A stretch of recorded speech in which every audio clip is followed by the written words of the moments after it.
Hi hello నమస్తే, నేను doctor మైరీ. Welcome to you and I body mind and soul channel. మీ healthy life కోసం please do like, share and subscribe to body mind and soul channel. And digital media ద్వారా మేం post చేసిన క్వైరీకి చాలామంది WhatsApp ద్వారా మీ ప్రాబ్లమ్స్ని మీ క్వైరీస్ని మాకు పోస్ట్ చేయడం జరిగింది. సో దానికి ముందుగా అందరికీ ధన్యవాదాలు. సో మనకు వచ్చిన వాయిస్ నోట్స్ నుంచి ఒక క్వశ్చన్ ఇప్పుడు విందాం. మేడం, మా ఇంట్లో మా అమ్మ, నాన్న, నేను, మా తమ్ముడు ఉంటారు. తమ్ముడు చేసే పని నాన్న పొగుడుతూ ఉంటాడు. నేను ఏం చేసినా తప్పు అంటుంటాడు. చిన్న విషయం కూడా నాకు చెప్తూ ఉంటాడు. తప్పులు వెతుకుతూ ఉంటాడు. నేను హర్ట్ అవుతున్నాను అని చెప్పి అమ్మ నాకు సపోర్ట్ చేస్తూ ఉంటుంది. ఇలా మొదలైన ఆ గొడవ అమ్మ నాన్న మధ్యలో ఒకసారి పెద్ద గొడవలు అవుతాయి. అప్పుడు నాన్న ఏం చెప్పినా లోపల కుమిలిపోతున్నాను. నాన్నకు కోపం ఎక్కువ. నాన్న ఉన్నప్పుడు ఇంట్లో ఉండబుద్ధి కావడం లేదు. ఏం చేయాలి? తప్పు నాగా అమ్మగా తమ్ముతారు. మీ ప్రాబ్లమ్కి అసలు ఫస్ట్ ఆఫ్ ఆల్ అసలు ఈ ప్రాబ్లమ్ని మనం ఎలా చూడొచ్చు అన్నది తీసుకుందాం. ఫస్ట్ ఆఫ్ ఆల్ ఇక్కడ నాకు అర్థమయ్యేది ఏంటంటే, నువ్వు పెద్దవాడివి, నీకు ఒక తమ్ముడు. సో నాన్న ఎప్పుడు తమ్ముడిని సపోర్ట్ చేస్తున్నానంటే దానికి రీజన్ ఫేవరెటిజం కావచ్చు. ఫస్ట్ ఆఫ్ ఆల్ ప్రతి తల్లిదండ్రులకు కూడా ఒక ఫేవరెట్ కిడ్ ఉంటారు. 10 మంది ఉన్నా అందులో ఒక్కళ్ళు ఫేవరెట్ కిడ్ ఉంటారు. నాన్నకి చిన్న పిల్లాడు ఫేవరెట్ అయితే అమ్మకి పెద్ద పిల్లాడు ఫేవరెట్ అవుతారు. సో మీ అమ్మగారు మీ ఇంట్లో జరిగే, అంటే మీ నాన్నగారు నిన్ను తిడుతున్న ప్రతిసారి మీ అమ్మగారు నిన్ను వెనక్కిస్తున్నారంటే మీ అమ్మగారికి నువ్వు ఫేవరెట్ కిడ్, మీ నాన్నగారికి మీ తమ్ముడు ఫేవరెట్ కిడ్.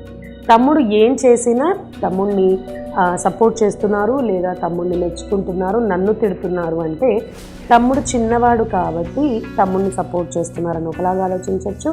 రెండోది నీకన్నా బెటర్గా పర్ఫామ్ చేస్తూ కూడా ఉండవచ్చు.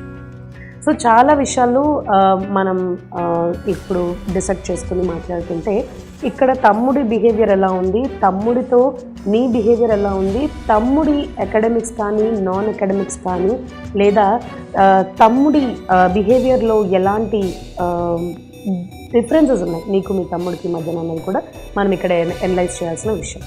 ఇంకొకటి ఏంటంటే, మీ మదర్ ఫాదర్ నీ వల్ల కొట్టుకుంటున్నారు అన్న ఫీలింగ్ ఎప్పుడైతే నీకు వచ్చిందో, నువ్వు ఆ ఫీలింగ్ని ఏమంటారు, నీకున్న బాధల్ని సప్రెస్ చేసుకుంటూ నువ్వు లోపలే కుమిలిపోతున్నావు అని చెప్పావు. అండ్ ఇది నిజంగా కొంచెం బాధపడాల్సిన విషయమే. ఎందుకంటే నీలో నువ్వు కుమిలిపోతున్నావు అంటే నీకుండే మెంటల్ టెన్షన్స్తో పాటు, అంటే కాలేజ్లోనో లేకపోతే స్కూల్లోనో లేకపోతే వర్క్ ప్లేస్లోనో నీకుండే మెంటల్ టెన్షన్స్కి కూడా తట్టుకుంటూ, అలాగే ఇంట్లో కూడా తట్టుకుంటూ ఉండడం అన్నది ఇది కొంచెం బాధాకరమైన విషయం. I'm sorry for that. But then ఒక్క విషయం ఏమి ఆలోచించాలి అంటే, ఇక్కడ మీ ఫాదర్ మదర్ కొట్టుకోకుండా ఉండాలని నువ్వు కొంచెం నచ్చేడుగా ఆలోచించాలి. I appreciate that.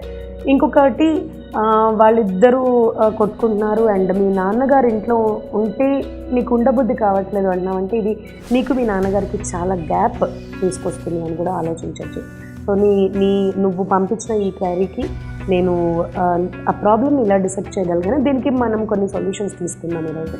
First of all, ఎవరితోటి మాట్లాడాలి? ఇండివిజువల్గా అందరితోటి మాట్లాడాలి.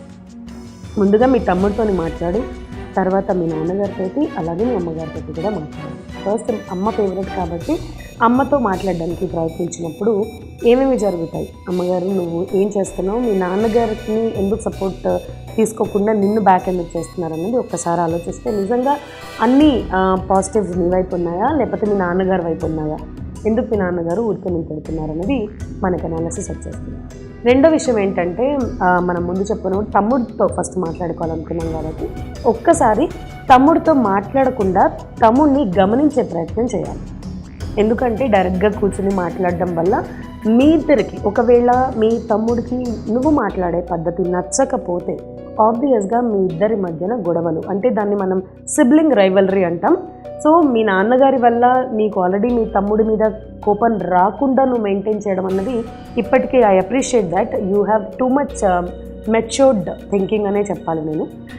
కానీ మీ తమ్ముడితో నువ్వు మాట్లాడాలి అనుకున్నప్పుడు ఫస్ట్ ఆఫ్ ఆల్ మీ తమ్ముడి డే టు డే రొటీన్ని, అలాగే మీ తమ్ముడి బిహేవియర్ ప్యాటర్న్స్ని నువ్వు గమనించాలి.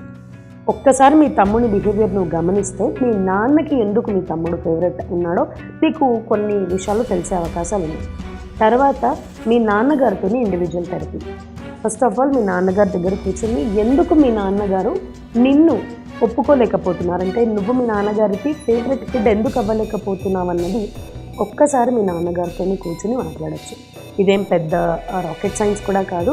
ఒక్కసారి మా నాన్నగారితో కూర్చుంటే ఆయన ఖచ్చితంగా నీ మాటలు ఫస్ట్ టైం కొంచెం నీతో గట్టిగా మాట్లాడే ప్రయత్నం చేసిన రెండోసారి మాత్రం ఆయన మీతో కూల్గా మాట్లాడతారు. ఆ విషయం చెప్పి కూర్చోబెట్టి మాట్లాడించవచ్చు.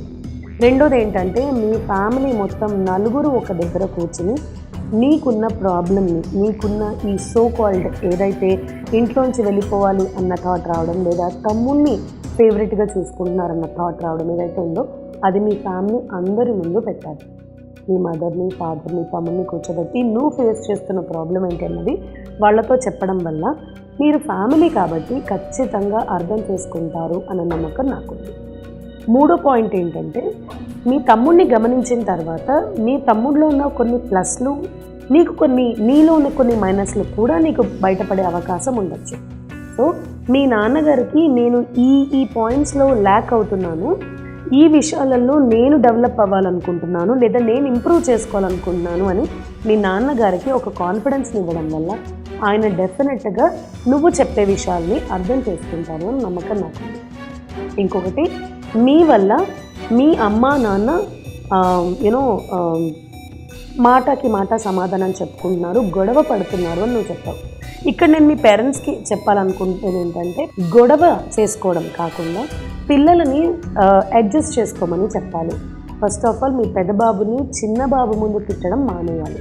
తర్వాత పెద్ద బాబుకి ఆల్రెడీ మా నాన్న ఉంటే నేను ఇంట్లో ఉండను అన్న ఫీలింగ్ వచ్చేసింది కాబట్టి పెద్ద బాబుకి ప్రాపర్ కౌన్సిలింగ్ కానీ పెద్ద బాబుతో మాట్లాడేటప్పుడు కానీ సపరేట్గా మాట్లాడే ప్రయత్నం చేయండి.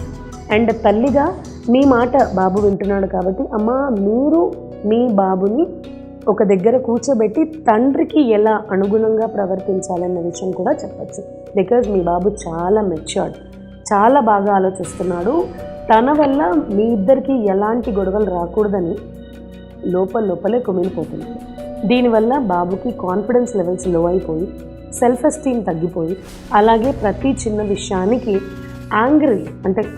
యాంగర్ మేనేజ్మెంట్ రాక కోపం తెచ్చేసుకోవడం, అలాగే ఐసోలేట్ అయిపోవడం, జనాలందరి నుంచి నాకు ఎవరూ లేరు, నేను ఎవ్వరికి ఏం చెప్పినా నన్ను వినరు, నన్ను పట్టించుకోరు అన్నదానికి వెళ్ళిపోయి ఐసోలేట్ అయిపోయే అవకాశాలు చాలా ఉన్నాయి. తను స్టార్టింగ్ స్టేజ్లో ఉన్నాడు అండ్ బాబు చాలా మెచ్యూర్డ్. నేను మరీ చెప్తున్నాను ఇది. కాబట్టి యాజ్ అ మదర్ మీరు ఒక్కసారి బాబుతో మాట్లాడడానికి ప్రయత్నించండి. అండ్ అలాగే ఏ విషయంలోనన్నా సరే మనకన్నా చిన్నవాళ్ళు అయినా కూడా వాళ్ళ నుంచి సజెషన్స్ అలాగే సొల్యూషన్స్ తీసుకోవచ్చు అంటారు. కాబట్టి మీ బ్రదర్ నుంచి మీరు హ్యాపీగా కొన్ని సజెషన్స్ తీసుకునే ప్రయత్నం చేయండి. అలాగే కొన్ని సొల్యూషన్స్ మీకు రానప్పుడు తమ్ముని అడిగి తెలుసుకోవడంలో తప్పేం లేదు. ఇలాంటి ప్రయత్నాలు చేయండి. దీనికి మీ ఇండివిజువల్ థెరపీ, మీ ఫ్యామిలీ థెరపీ, అలాగే ఒకవేళ మీరు చెప్పే మాట మీ నాన్నగారు వినరేమో అనిపిస్తే ఒక థర్డ్ పార్టీని, అంటే మీ ఫ్యామిలీలో ఉండే ఎవరైనా పెద్ద, అది మీ అమ్మమ్మ గారు కావచ్చు, మీ నాన్నమ్మ గారు కావచ్చు, మీ మేనత్త గారు కావచ్చు, మేనమామ కావచ్చు, తాతగారులు కావచ్చు, ఎవరైనా మీ నాన్నగారి బెస్ట్ ఫ్రెండ్ కావచ్చు, ఎవరైనా సరే వారి ద్వారా మీ నాన్నగారికి మీ మనసులో ఉన్న మాటని చెప్పే ప్రయత్నం చేయండి. అలా గనక చేస్తే తప్పకుండా మీ నాన్నగారిలో మార్పు వస్తుంది, అలాగే మిమ్మల్ని అర్థం చేసుకుని మీకు బెటర్ లైఫ్ ఉంటుంది అని అనుకుంటున్నాను. సో ఇలాంటి విషయాలు తెలుసుకోవడానికి, ఇలాంటి సొల్యూషన్స్ తెలుసుకోవడానికి please stay tune to you and I body mind and soul. కింద ఈమెయిల్ అడ్రస్ అలాగే వాట్సాప్ నెంబర్ ఇచ్చాము. Please do post your queries. We will be ready to response. This is doctor Mayuri signing of.